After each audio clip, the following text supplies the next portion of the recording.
Hello everyone, welcome to Mira's kitchen. આ વિડીયોમાં હું તમને ગરમીમાં એકદમ ઠંડક આપે એવું મિલ્કશેકની રેસીપી શેર કરીશ। તો ચલો સ્ટાર્ટ કરીએ। સાકર ટેટી મેં લઈ લીધી છે, એમાંથી મિલ્કશેક બનાવીશું અને બહુ જ ગમશે બધાને, એકદમ ડિફરન્ટ અને પ્લસ યુનિક લાગશે સર્વિંગ બી આનું। તો એના માટે આવી રીતના મેં મીડિયમ સાઇઝની સાકર ટેટી લઈ લીધી છે અને હવે આપણે આને કટ કરી લઈશું। ઇવનલી આપણે એને કટ કરવાની છે ઉપરનો ભાગથી।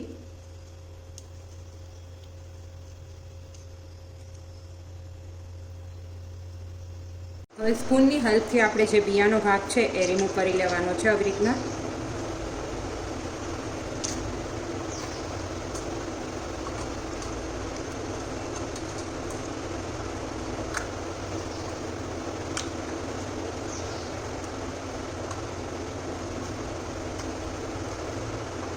ઇઝીલી રિમૂવ થઈ જશે આવી રીતના તમે સ્પૂનથી રિમૂવ કરશો એટલે।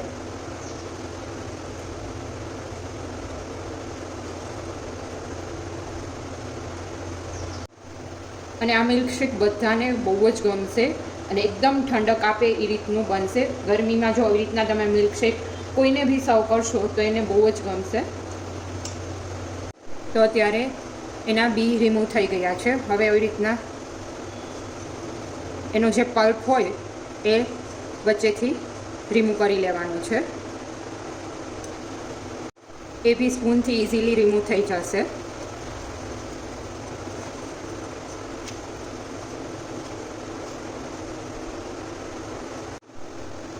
તો આવી રીતના અંદરનો ભાગ બધો રિમૂવ કરી લેવાનો છે।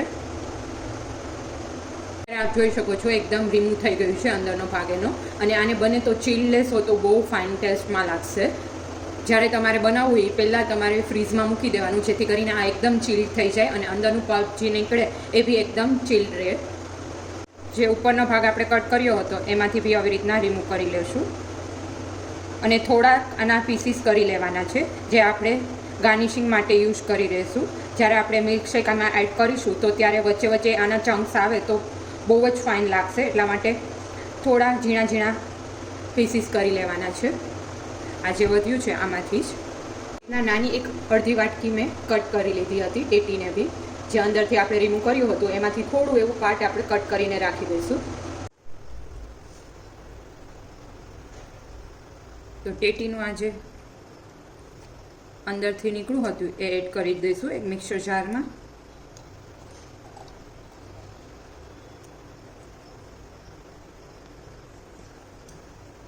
પછી એમાં થોડું એવું મિલ્ક એડ કરી દઈશું।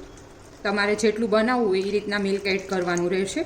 અને શુગર ઓપ્શનલ છે, ટેટી ઓલરેડી મીઠી હોય જ, જો તમને એવું લાગે તો જ તમારે શુગર એડ કરવાની, બાકી જરૂર નથી। અત્યારે હું નથી એડ કરતી। પછી અત્યારે હું કાજુ અને બદામ એડ કરી દઈશ ક્રશ કરવામાં જ સાથે, અને આપણે શેક બનાવી લઈશું। હવે આપણે એમાં જે ઝીણા પીસીસ કર્યા હતા નાના પીસીસ એ પહેલાં તો એડ કરી દઈશું।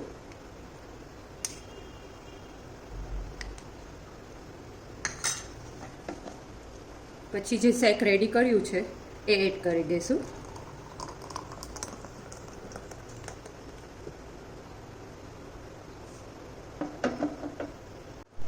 હવે ઉપરથી આપણે વેનીલા આઈસ્ક્રીમનું સ્કૂપ એડ કરી દઈશું। આ ઓપ્શનલ છે, તમારે એડ કરવું હોય તો તમે કરી શકો અથવા ના બી કરી શકો। ઉપરથી આપણે ડ્રાયફ્રૂટથી ગાર્નિશિંગ કરીશું અને ટેટીના આપણે પીસીસ કરેલા છે તો એ બી એડ કરી દઈશું। અત્યારે મારી પાસે પમ્પકિન સીડ હતા એટલા માટે હું એ એડ કરું છું। આ બી ઓપ્શનલ છે, તમારી પાસે હોય તો તમે એડ કરી શકો અને ના હોય તો તમે સ્કીપ કરી શકો। તો રેડી છે ટેટીમાંથી મિલ્કશેક, જે એકદમ ફાઇન લાગી રહ્યું છે લુકમાં, અને આવી રીતના તમે ગેસ્ટને સર્વ કરશો તો એ તમારાથી ઇમ્પ્રેસ થઈ જશે। એ ટાઈપનું બની અને રેડી થશે આ શેક। તો જો તમે આ રેસીપી ટ્રાય ના કરી હોય તો શ્યોર ટ્રાય કરજો, બહુ જ ફાઇન ટેસ્ટમાં લાગશે તમને અને બધાને બહુ જ ગમશે। તો આપ બી આ રેસીપી ટ્રાય કરજો અને મને કમેન્ટ કરી અને જણાવજો તમને મારી રેસીપી કેવી લાગી है। Thank you for watching my video.